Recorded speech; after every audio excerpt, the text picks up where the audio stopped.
Incoming transmission. Welcome to the Retro Gaming Club, where the 8-bit dreams never fade away. Gaming to the beat of our favorite tunes. Let's play till the dawn, we'll never lose. Neon lights shining, we're lost in the glow. In the Retro Gaming Club, let's go, let's go. At the Retro Gaming Club. Welcome, Watchers of Illusion, to my Castle of Confusion. It is the 17th of January 2025, and I'm looking at a CD32 game today.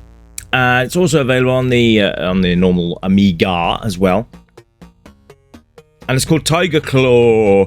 So, for those of you that are familiar with a certain game called Bruce Lee, you'll see that this is very, very sort of inspired by said game.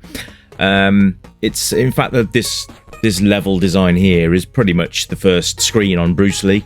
Anyway, but it's a bigger game.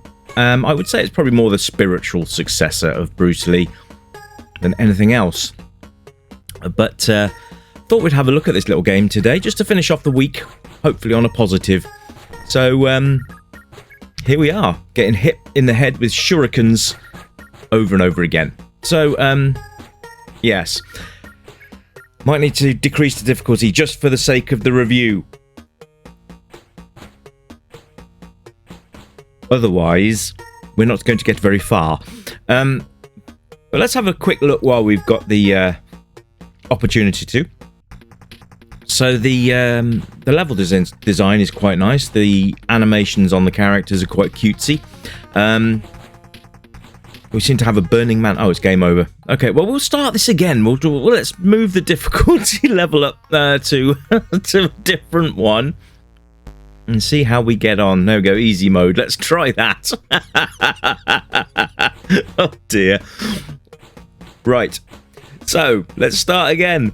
So, this is Tiger Claw on the CD32. I actually quite like this. Graphically, it's quite nice, isn't it? You've got all the sort of the waterfalls, you've got the plant pots and things like that make the level design quite nice aesthetically. Oh, look, they're not throwing shurikens anymore. So there you go. We should be able to get a bit further now. So, the idea of the game is to find magic scrolls. Oh, excuse me. Magic scrolls that have been stolen. So that's the aim of the game, and let's see if we can find any. That's how we get on, I guess. But yeah, it's a really nice level design. Everything's kind of where you want it to be. It's if you're thinking it looks very C64, then you'd be very much correct, because this is actually on the C64 as well. This was kind of the Amiga version of that game. So if you've played Tiger Claw on the C64, then you pretty much know what you're going to expect from this one, I suppose. I've not played it on the C64 yet. It's on my to-do list. Oh, look, there's some sort of mask there. I wonder if we can get to that.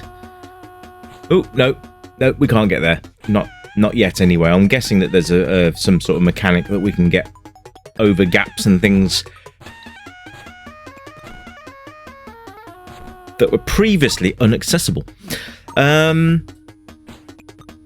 This is a real retro type game as well. It's what we would call a modern retro game, but it's got that real retro feel to it. I like it a lot.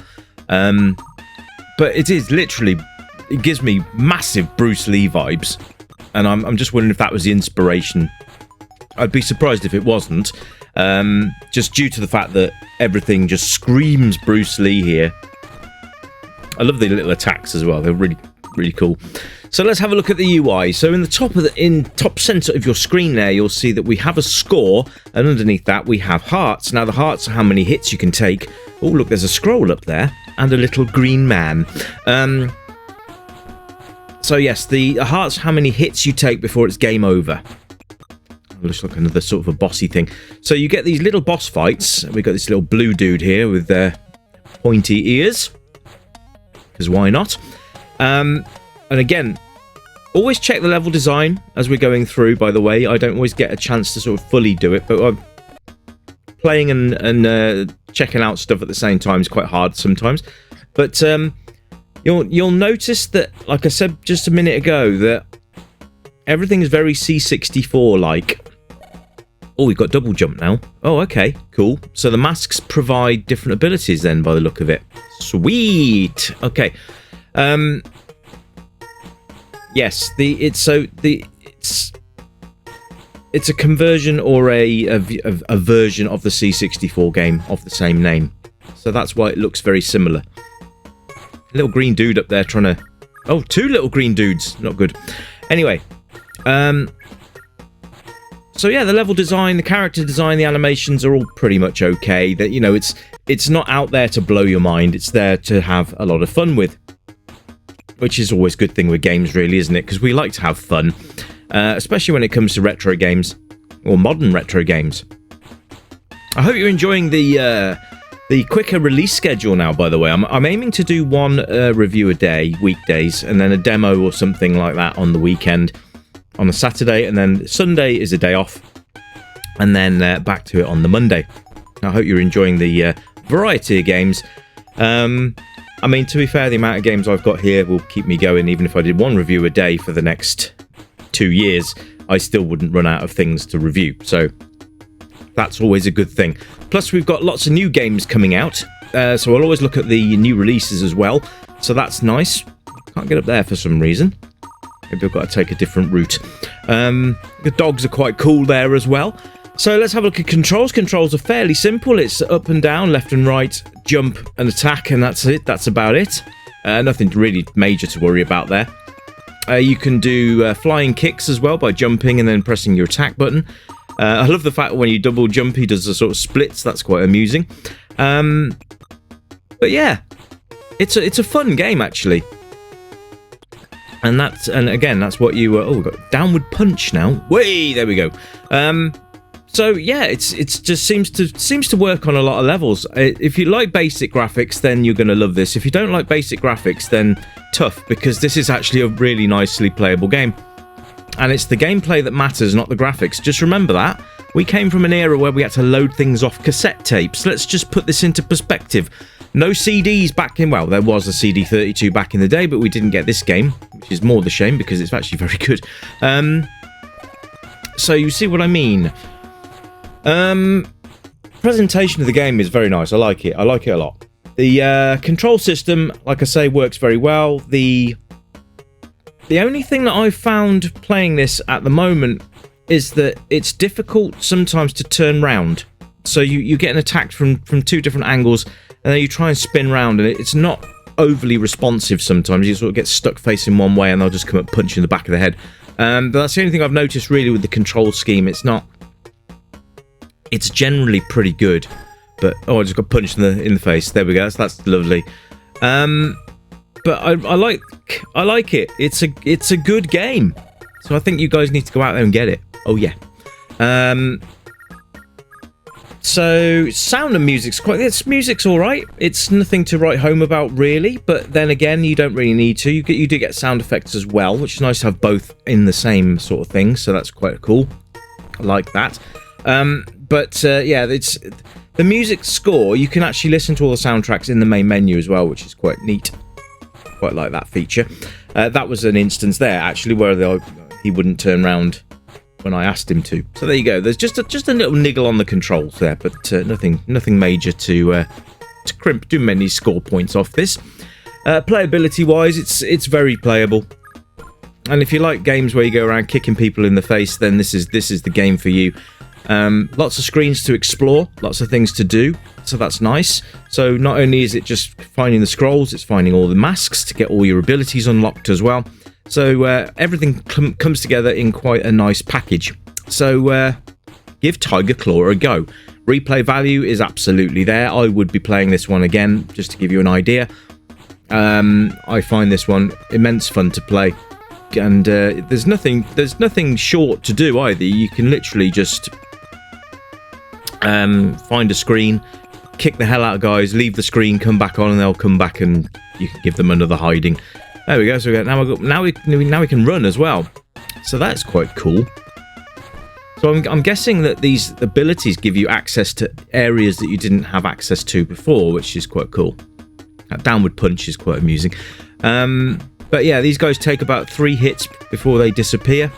You can see here that we've got a brick wall stopping us from going into that next screen, so we need to defeat a certain amount of these guys before that brick wall will disappear and we can get in. I think it's 3 or maybe 4.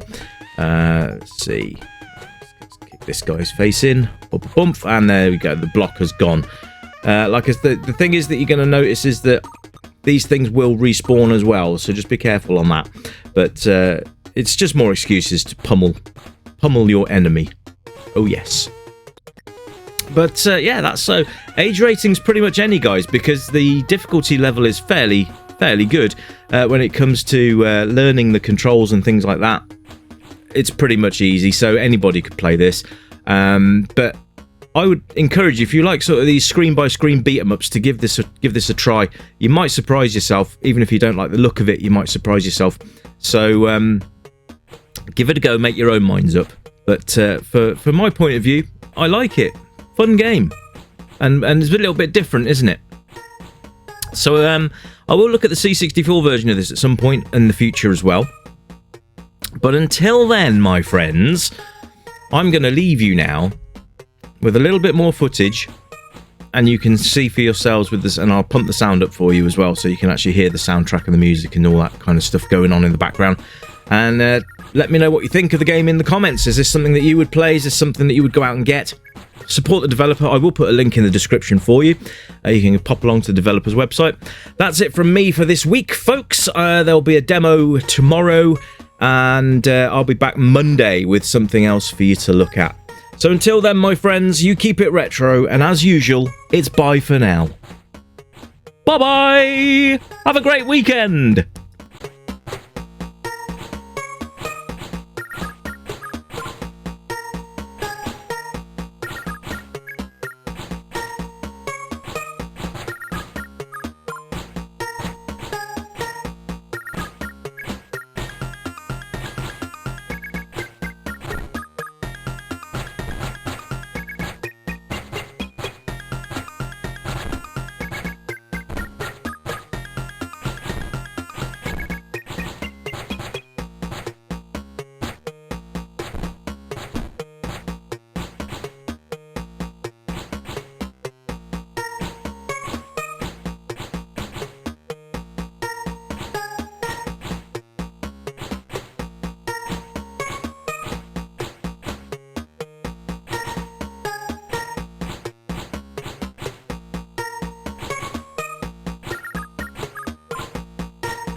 Welcome, stranger, I know why you're here. You remember games from the yesteryear, games with pixels and that bleep bloop sound, but boy, they were the very best games in town. We light up the night, neon dreams in our eyes, arcade machines whispering low, pixelated worlds where we all come alive, level up high, let the good times flow. Joystick in hand, we're reliving the past, high scores and laughter, we're making it last. With every coin drop, we're forging a bond, in this pixel paradise will always respond. Welcome to the Retro Gaming Club, where the 8-bit dreams never fade away. Gaming to the beat of our favorite tunes, let's play till the dawn, we'll never lose. Neon lights shining, we're lost in the glow, in the Retro Gaming Club. Let's go, let's go. Flashback to battles, we'll play side by side, power-ups and hearts, love in disguise. We'll race through the levels, collect all the coins, in this timeless adventure we're waiting to join. Crashing 8-bit beats, igniting the night, from pixels to dreams we'll take flight. With every button pressed, our spirits ignite, in this retro wonderland everything feels right. Welcome to the Retro Gaming Club, where the 8-bit dreams never fade away. Gaming to the beat of our favorite tunes, let's play till the dawn, we'll never lose.